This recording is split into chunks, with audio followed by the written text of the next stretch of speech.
जय श्री राम दोस्तों। आज हम आपको मकर राशि दिसंबर 2022 का भविष्यफल बताने वाले हैं। इसमें हम आपको सामान्य जीवन, कार्यक्षेत्र, आर्थिक स्थिति, स्वास्थ्य जीवन, प्रेम तथा वैवाहिक जीवन, पारिवारिक जीवन तथा अंत में मकर राशि के जातकों पर आने वाली बाधाओं से बचने के लिए उपाय पर चर्चा करेंगे। इसलिए वीडियो को अंत तक अवश्य देखिएगा। सामान्य जीवन, मकर राशि के जातकों के लिए दिसंबर का महीना मिश्रित परिणाम देने वाला साबित होगा। आपके स्वास्थ्य को लेकर तो कोई बड़ी समस्या नजर नहीं आएगी, लेकिन फिर भी कुछ असंतुलित महसूस करेंगे। मन में खुशी का भाव थोड़ा कम होगा, क्योंकि बहुत सारी चीज़ें आपका ध्यान आकर्षित करेंगी।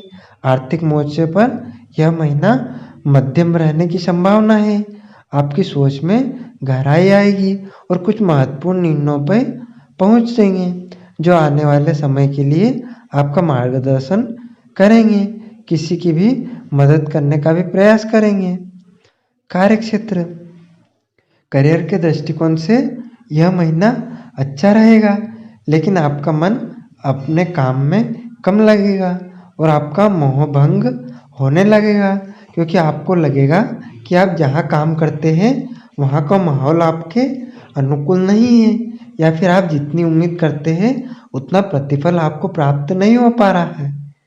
आपकी यही सोच कार्यक्षेत्र में आपका मन दूर लेकर जाएगी, जिसकी वजह से नौकरी में कुछ समस्याएं खड़ी हो सकती है, लेकिन यह सिर्फ आपके मन का वहम ही होगा। यदि आप अच्छे से अपने काम को करते रहेंगे तो नौकरी में इस महीने कोई बड़ी समस्या आने की संभावनाएं नहीं दिख रही है। यदि आप किसी दूसरी नौकरी के लिए आवेदन कर चुके हैं तो इस दौरान आपको नौकरी बदलने में सफलता मिल सकती है और आपका दूसरी नौकरी में चयन हो सकता है। यह नई नौकरी बहुत ज़्यादा दूर नहीं होगी। आपको आलस्य से बचना होगा, क्योंकि यह इस महीना आपको नुकसान पहुंचा सकता है और आप आपके महत्व कार्य विलंब के साथ होंगे, जो आपको परेशानी में डाल सकते हैं। यदि आप व्यापार करते हैं तो आपके सप्तम भाव पर पड़ रही श्री शनिदेव जी की दृष्टि आपको खूब मेहनती बनाएगी। आप अपने काम के बारे में दूरदर्शी सोच रखते हुए कुछ मजबूत निर्णय लेंगे, जो आपके व्यापार में उन्नतिदायक साबित होंगे। इसके अतिरिक्त देवगुरु बृहस्पति देव जी भी तीसरे भाव में बैठकर सप्तम भाव में पंचम दृष्टि से देख रहे हैं। यह स्थिति आपके व्यापार में वृद्धि का काम करेगी और आपके कुछ महत्वपूर्ण लोगों से संपर्क स्थापित होकर व्यापार में लाभ के योग बनेंगे। आपकी खुद की सोचने और समझने की सबसे विलक्षण क्षमता होगी, जिसकी वजह से व्यापार दिन पर दिन बढ़ता ही जाएगा। आपको भी संतुष्टि का भाव महसूस होगा। महीने के उत्तरार्ध में आपको व्यापार से लेकर पूंजी निवेश करने की आवश्यकता पड़ सकती है। आर्थिक स्थिति, आर्थिक दृष्टिकोण से यह महीना उतार चढ़ाव से भरा रहेगा। महीने की शुरुआत में सूर्य, बुध और शुक्र के एकादश भाव में स्थित होने से और उनके ऊपर मंगल और बृहस्पति की दृष्टि होने के कारण आर्थिक दृष्टिकोण से स्थिति अनुकूल रहेगी। आपकी आमदनी में गजब की बढ़ोतरी देखने को मिलेगी, जो आपकी आर्थिक स्थिति को मजबूत बना देगी। लेकिन पहले 3 तारीख को और 5 तारीख को शुक्र के द्वादश भाव में चले जाने से खर्चों में बढ़ोतरी शुरू हो जाएगी और आमदनी में कुछ कमी होगी। उसके बाद जब सूर्यदेव भी द्वादश भाव में 16 दिसंबर को चले जाएंगे तो आपके खर्चे बहुत तेजी से बढ़ेंगे और यह इतने बढ़ जाएंगे कि आपकी आमदनी उसके सामने कमज़ोर पड़ जाए। इसलिए आपको थोड़ा ध्यान रखना होगा, क्योंकि इस स्थिति में आर्थिक स्तर को बनाए रखना आपके लिए चुनौती हो जाएगी। हालांकि अच्छी बात यह रहेगी कि धन को लेकर आपका कोई भी काम रुकेगा नहीं, लेकिन आप बचत करने में सक्षम नहीं हो पाएंगे। बढ़िया तो यही होगा कि धन का कहीं भी निवेश करें ताकि आप उसका लाभ उठा सकें। स्वास्थ्य जीवन, स्वास्थ्य के दृष्टिकोण से यह महीना थोड़ा सा कमज़ोर हो सकता है। महीने की शुरुआत तो अच्छी होगी। और राशि के स्वामी शनि राशि में स्थित होकर आपको स्वास्थ्य में मजबूती प्रदान करेंगे। लेकिन पंचम भाव में वक्री अवस्था में मंगल की मौजूदगी पेट से जुड़े रोग दे सकती है और उसके ग्रहों का पूर्ण रूप से प्रभाव पेट में जलन या गर्मी पैदा कर सकता है, जिससे मुंह के छाले और पेट में गड़बड़ हो सकती है। उसके बाद शुक्र, बुध और सूर्य तीनों के द्वादश भाव में चले जाने से आपका स्वास्थ्य पीड़ित हो सकता है।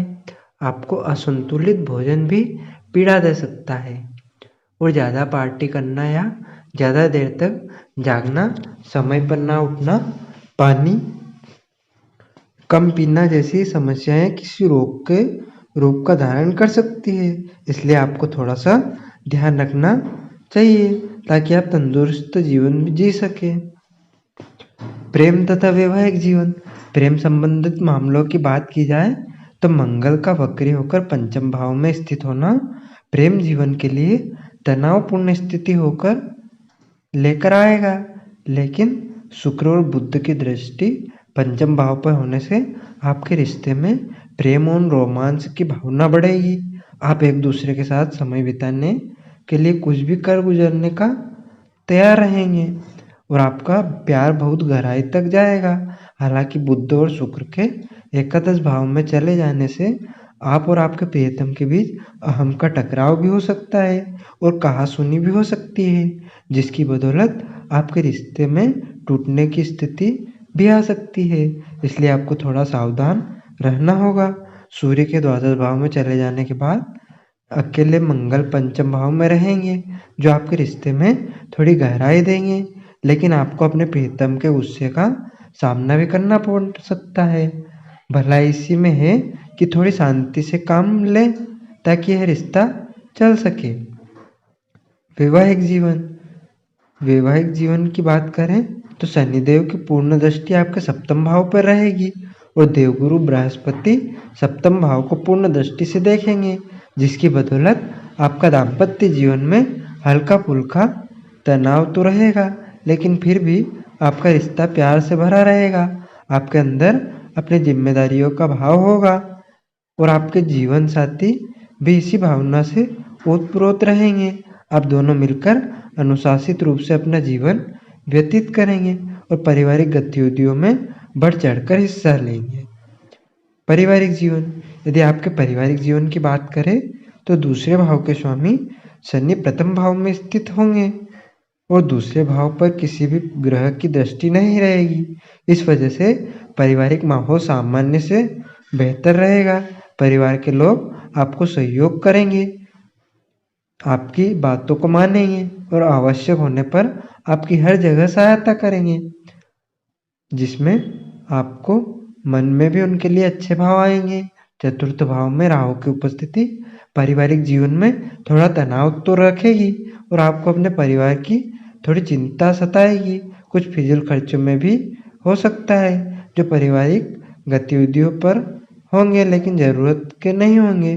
परिवार में आपको किसी बात को लेकर चिंता सता सकती है और आप अपने काम के सिलसिले में भी इतने व्यस्त रहेंगे कि पारिवारिक जीवन को समय कम दे पाएंगे, जिसकी शिकायत आपके परिवार वालों को भी आपसे होगी। तीसरे भाव में बृहस्पति महाराज अपनी ही राशि में स्थित होकर आपके भाई बहनों के लिए अनुकूल स्थितियों का निर्माण करेंगे।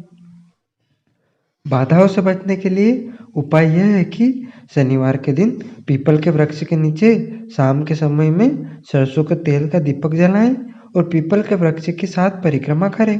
शनिवार के दिन चींटियों को आटा डालें तथा मछलियों को चारा डालें। मंगलवार के दिन छोटे बालकों में गुड़ चना का प्रसाद बांटें। बुधवार के दिन अपनी बहन को हरी चूड़ियाँ भेंट करें। इससे सभी बाधाएं शांत होंगी।